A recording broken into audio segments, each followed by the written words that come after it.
It is here! Oh my gosh! Okay, good morning, my name is Derry, and today the Kingdom Hearts franchise became available to Wishlist on Steam for the first time, and I am over the moon about it. We have been waiting ages for the games to be on Steam. I had given up hope, if I'm being honest. I thought it would never come to Steam, so I'm so glad I was wrong. Can I just say that? Anyone out there that was like, I told you so about that? You were right. I'm so glad you were right. The game is out on Steam. It escaped epic hell. It is wonderful. Now, the game comes out on June 13th, 7/13. They know what they're doing. And it's amazing. And the trailer came out for all the games. And if you have not seen the trailer for Kingdom Hearts coming to Steam, I gotta just say, do not watch it. Don't. Don't watch it. I don't know what's wrong with them. It is the most disgusting, vile trailer I have ever seen in my life. They literally show off the most important, biggest dramatic scenes from each of the games. They spoil everything that's going to happen within the trailers. At least the really hitting home, heartfelt, impactful moments. Why would you put that in a trailer? Why would you spoil these big events? It blows my mind. What is wrong with them?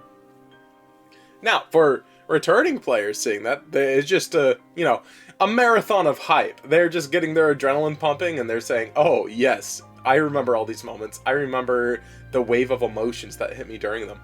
I'm excited. For someone that hasn't seen it before, you're going to be completely confused. It's going to make no sense and probably not bring you any actual hype. Furthermore, it's just going to spoil your experience for it, so stay away from it, stay away.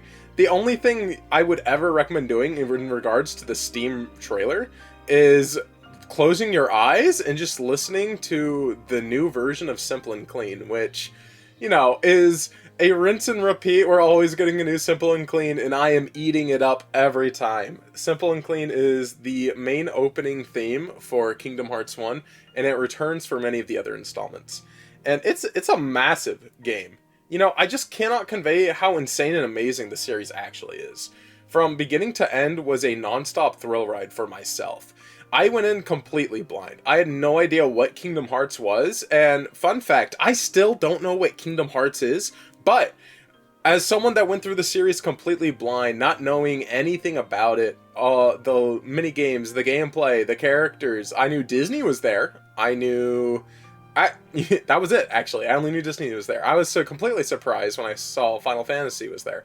But that's something you would know going into it, that it's a collab between Disney and Final Fantasy. Essentially, the ultimate work of fan fiction in the video game era. Smash Bros. Is a close second in my eyes. In fact, I would say Smash Bros. Has a bigger intertwining of different universes colliding, but Kingdom Hearts was the OG. And oh my gosh, just the rises and falls of emotions going throughout the franchise. Nearly every single game is a complete banger, with a story that will stick with you once you get into it. And the first few games may not get you completely absorbed into it, You may not completely fall in love with it after playing the first couple games, especially since they're all the way from 2002 to 2005, right? Starting in that era. So there is a bit of aging that happened. Right? But that's something really fascinating about Kingdom Hearts. The more you play it, the more you love it. It's like this beautiful orange, right? And you have to keep peeling back the layers. And the more you peel, the closer you get to that sweet nectar on the inside. This beautiful orange fruit. And Kingdom Hearts is a lot like that. There's so much depth, and the lore seems limitless. You're always wondering what's going to happen and find out things that just seem to connect out of nowhere. There'll be ideas that are just kind of thrown out there, and it seems completely pointless and irrelevant, and then it comes back tenfold within a few entries. It's amazing to try to connect the dots, especially if you are just completely blown away by twists and turns of lore. Also, if you're an anime enjoyer, I will definitely say that it has a lot of those shonen and, just general anime tropes of my friends are my power. Light versus dark. It has very simple dichotomy between evil and bad. The good side and the evil side, right?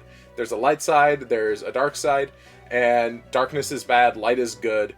And eventually it does start peeling at what it means to be on either side. However, at the forefront, they are not just symbolic, they're very literal. Light is this essence, darkness is this essence that are at war with each other. And it's very fun to explore. I'm not going to go into too many details, though, because I think the best way to experience this franchise is on blind faith, that you're going to get a good time out of it. And it takes some people more time than others to really get into it. But it is amazing. I'm so glad it's come to Steam. And I cannot just emphasize enough the headache of it being on the Epic Game Launcher and just how powerful it is for Kingdom Hearts to finally be coming to Steam. Epic Game Launcher is the worst game launcher I have ever seen in my entire life. They have one thing, and that is free games. And for me, that's not even warranted. The prospect of just having to endure that very slow download speed, this lack of community within the launcher, and a pointless friends list. Like, any feature I could think of in a PC environment, or actually just a gaming environment, consoles nowadays are completely loaded with ways to communicate and reach out to friends through their launcher, their hub, their store, their platform. Epic Games has none of that.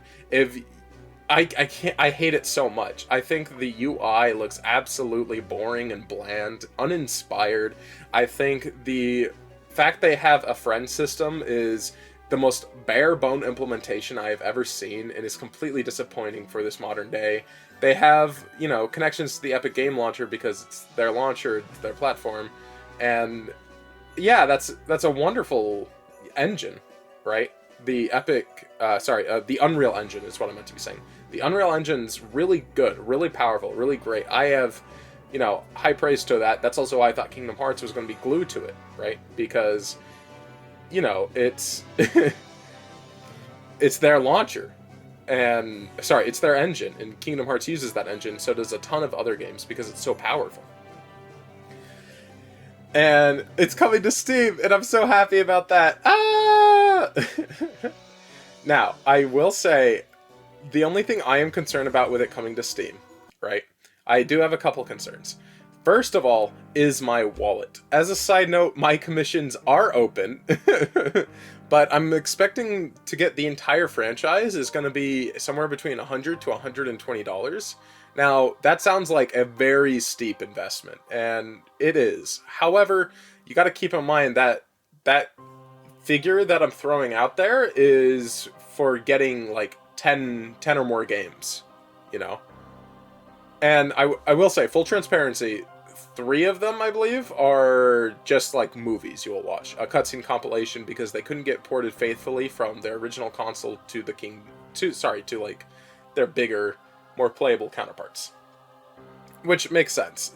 The DS games, you know, use 2 monitors, and one of them was a mobile game, which would have taken so many resources to port over.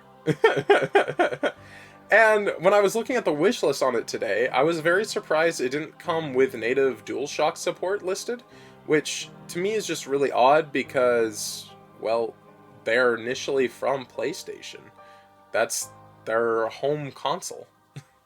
And, you know, they kind of got ported over to every other console, yet they don't have native support for DualShock on PC? Kind of wild, but, you know, it's Steam.